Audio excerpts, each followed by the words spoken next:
Hello! Welcome po ulit sa channel ko, Chemistry na Pinadali. Gusto ko po magpasalamat sa muli niyong pagbalik sa aking channel at panunood ng aking video. Salamat po uli. So, ngayon naman discuss naman tayo ng panibagong topic, naming chemical compounds. Paano? Simulan na natin. Sa simula pa lang, panahon pa ng mga philosophers, gumagamit na ang tao ng mga symbols para sa mga elements eh. Pero ang mga modern scientists natin today, sila na yung nag-develop ng mas systematic way of writing and naming chemical compounds. So imagine kung wala itong mga symbol na to, ay di ang pagkahabang isulat ng mga chemical equation. So, paano? Simulan na natin. Kung halimbawa, binigyan ka ng chemical compound, formula siya, tapos sinabi sa'yo, o pangalanan mo yung chemical compound na yan, anong gagawin mo? Kasi kung ako yan, ang una kong gagawin, titingnan kong maigi yung chemical formula. Titingnan ko, may metal ba yun? O may polyatomic ion ba yun? Kasi kung meron, ang gagamitin kong rules for naming a compound ay yung ginagamit sa ionic. So, ito yung mga metal plus non-metal. So, ganun din, pag may polyatomic ion, yun din ang aking gagamiting rules. Paano naman kung halimbawa wala? Di ang gagamitin ko naman ay rules for naming covalent compounds. Ito naman yung mga non-metal plus non-metal. Pero take note ha, ang rules na covalent compounds na to, applicable to sa mga binary compounds. So, anong ibig sabihin ng binary compounds? Dalawang element lamang ang present sa compound na yon, dalawang klase. So, balik tayo sa ionic compounds. Paano magpangalan ng ionic compounds? Okay, rule number 1, gumamit ka ng Roman numeral to indicate oxidation number ng metal. Ngayon, ang una mong gawin, i-assume mo lahat ng metal sa periodic table gagamit ng Roman numeral except yung mga elements sa group 1A, lithium, sodium, potassium, rubidium, and so on. Kasi sila fixed, positive 1, yun ang kanilang oxidation number. Group 2A, ganun din. Ito yung mga calcium, magnesium, yan yung mga positive 2 naman. Fixed din sila, hindi nagbabago, kaya hindi nila kailangan ang Roman numeral. Ganun din itong metal na to. Zinc, positive 2. Cadmium, positive 2. Silver, positive 1. Although itong silver, may rare instances na may positive 2 and 3. Pero itong silver na to, hindi ito gumagamit ng Roman numeral. And then, aluminum, positive 3. So, yung mga elements na yan, hindi sila gumagamit ng Roman numeral. Kailangan talaga familiar ka sa location ng mga elements sa periodic table. Okay, rule number 2. Ang pagkapangalan sa ionic compound, metal first. Una munang babanggitin ang metal. Then, the non-metal. Yung non-metal, yung last 2 to 3 letters of their name, kailangan paltan mo to IDE. Halimbawa, yung chlorine, chloride.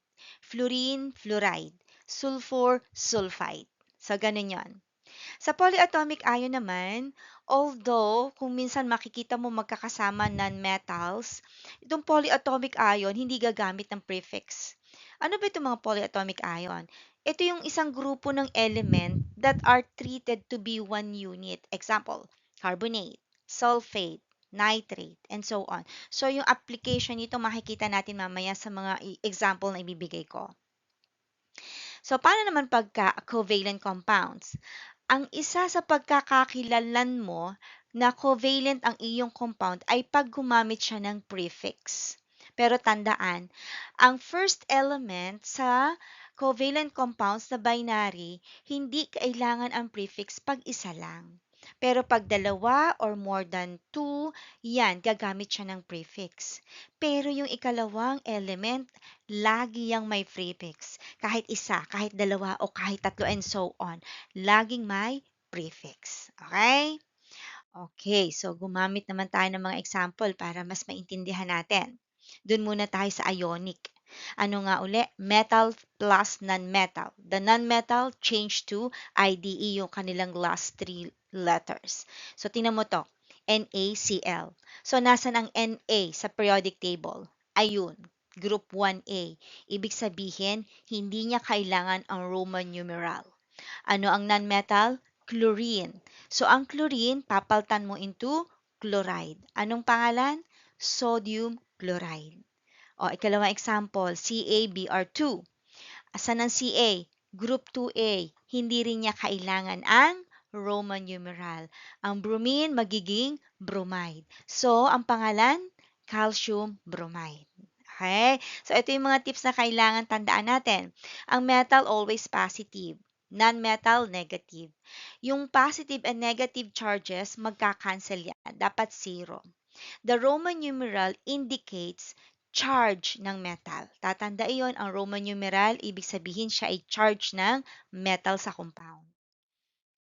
Ngayon, gumamit naman tayo ng example na gumagamit ng Roman numeral. So, halimbawa, FeCl3. Ang FeCl3, makikita mo, ang chlorine halogen yan. Ngayon, ang halogen, lagi yung negative 1. Lahat ng halogen, negative 1 yan. So, dapat kasi sa ulo mo rin yun yung mga charges ng mga non-metals na usually, di ba yung mga yan sa periodic table na dito sa right side, kailangan sa uluhin yung charges nila eh. So, para ma-determine natin kung ano yung Roman numeral na gagamitin natin sa Fe, kasi yun yung oxidation ng Fe gagamit tayo ng crisscross. So, yung crisscross method, discuss natin yan in detail sa ibang video. So, for the meantime, gagamitin natin ang crisscross method para ma-determine kung ano yung oxidation number ng metal na i-indicate natin sa formula as Roman numeral. Okay? So, tingnan mo to. Yung ating Cl, alam natin negative 1 kasi halogen siya. So, sa crisscross, meron doon sinasabi na kung ano yung oxidation number noon ng element na yon, siya namang magiging subscript ng katabing element. So, ibig sabihin yung negative 1 ng chlorine, magiging subscript ng iron. Ngayon, doon sa original formula, ang chlorine may subscript na 3. Ibig sabihin yung 3, siya ay originally oxidation number ng iron. O di ngayon alam na natin kung ano ang oxidation number ng iron. So, ang ating formula ay Fe1Cl3. Pero pagka sa tamang pagsusulat ng formula, hindi na nilalagay pagka ang subscript ay 1.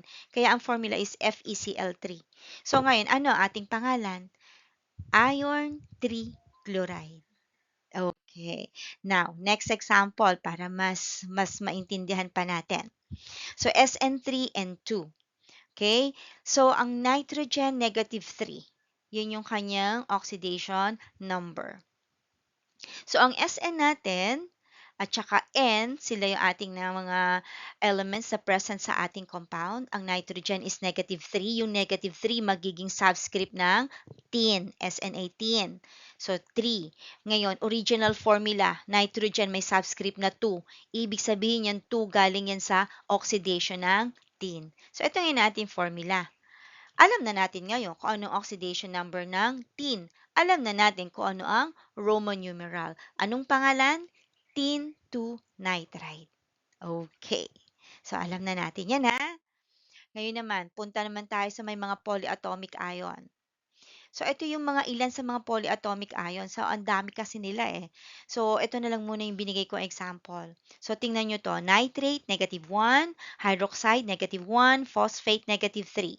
Wala tayong choice. Kailangan yan ay sauluhin ang charges at saka yung formula. Okay? Ngayon, yung ating rules na gagamitin, ganun din sa ginagamit sa ionic compound. Name the metal first, then the polyatomic ion. So, tingnan mo to. Sodium at hydroxide, sodium hydroxide. Calcium at hydroxide, calcium hydroxide. Ngayon, pansinin, may parenthesis yung OH. Ang ibig sabihin ng parenthesis, yung subscript na 2 ay para sa parehong nasa loob na element. Hindi lang para sa hydrogen, hindi lang para sa oxygen. Kung ano yung nasa doon sa loob ng parenthesis, lahat sila ay may subscript na 2. Okay? So, tingnan yung sunod.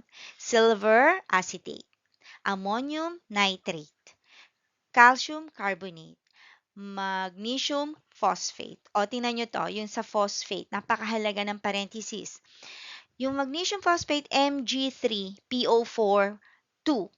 Kasi pag inalis mo yung parenthesis, ang mangyayari, Mg3PO42.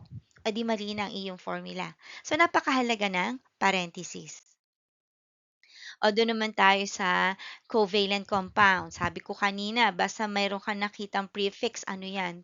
Sa covalent compounds yan. So, ano yung mga prefix? Isa, mono. Dalawa, di. Tatlo, tri, and so on. Padami pa yan. Ngayon, nabanggit ko kanina, ang unang element lagi meron lang siyang prefix pagka siya'y more than one. Pero yung second element, lagi siyang merong prefix. Ngayon, may isa ditong pahabol na rule. When a prefix ending in O or A is added to oxygen, yung oxygen magiging oxide. The final vowel in the prefix is dropped. Tingnan natin kung paano siya in-apply. So, meron ka dito example, sulfur hexafluoride. Ang sulfur isa lang, kaya hindi niya kailangan ang prefix. Pero yung ikalawa, hexafluoride, kasi 6. So, N2O4, dalawa na yung nitrogen, kaya kailangan na natin dagdagan ng prefix yun. So, dinitrogen, eto yon, tetroxide. So, instead of saying tetraoxide, alisin mo yung A at idiretso mo na yung oxide. It will become tetroxide. Okay? So, ito yung phosphorus trichloride, silicon dioxide, dichlorine heptoxide, gayon din, and then carbon monoxide. Okay? Ngayon, mag-try tayo. Binigyan ka nito, SRBR2. Ano ang pangalan niyan? So, anong una mong gagawin? Tingnan mo, may metal ba? May polyatomic ion ba? Ang sagot, yes, meron. So, anong sunod na tanong? Kailangan niya ba ng Roman numeral? So, tingnan natin, kasama ba siya sa exempted? Nasaan siya sa periodic table? Ayun, group 2 siya, 2A. Hindi niya kailangan ang Roman numeral. So, anong pangalan niya? Strontium bromide. O, di ba? Okay, next. NiCl2. Oh, may metal ba? May polyatomic ion ba? Anong answer? Yes. Ngayon, kailangan niya ba ng Roman numeral? Tingnan natin sa periodic table. Nasaan siya? Uy, wala siya sa mga exempted na elements. So, ibig sabihin, gagamit siya ng Roman numeral. Paano naman natin malalaman kung anong Roman numeral niya? Tingnan mo yung katabing element. Kasi sa criss-cross, -1 ang chlorine, di ba? So, ibig sabihin, yung 2 na yun, galing yun sa oxidation number ng nickel. So, anong pangalan natin ngayon? Nickel 2 chloride. Okay. Now, eto namang isa. N2O4. So, may metal ba? May polyatomic ion ba? Wala daw. So, ibig sabihin dito tayo sa covalent compounds. Gagamit tayo ng prefix. Ilan ang nitrogen? Dalawa. So, that will be dinitrogen. Ilan ang oxygen? Apat. So, that will be tetroxide. Anong pangalan? Dinitrogen tetroxide. Okay. So, meron pa dito mga example, pero same process din lang. Ang mahalaga na discuss kung papaano siya pangalanan. Okay, hanggang dito na lang muna ulit po tayo at pakiantabayanan po. Yung sunod kong topic is writing chemical formula naman. Muli, salamat po at God bless po sa ating lahat. Thank you!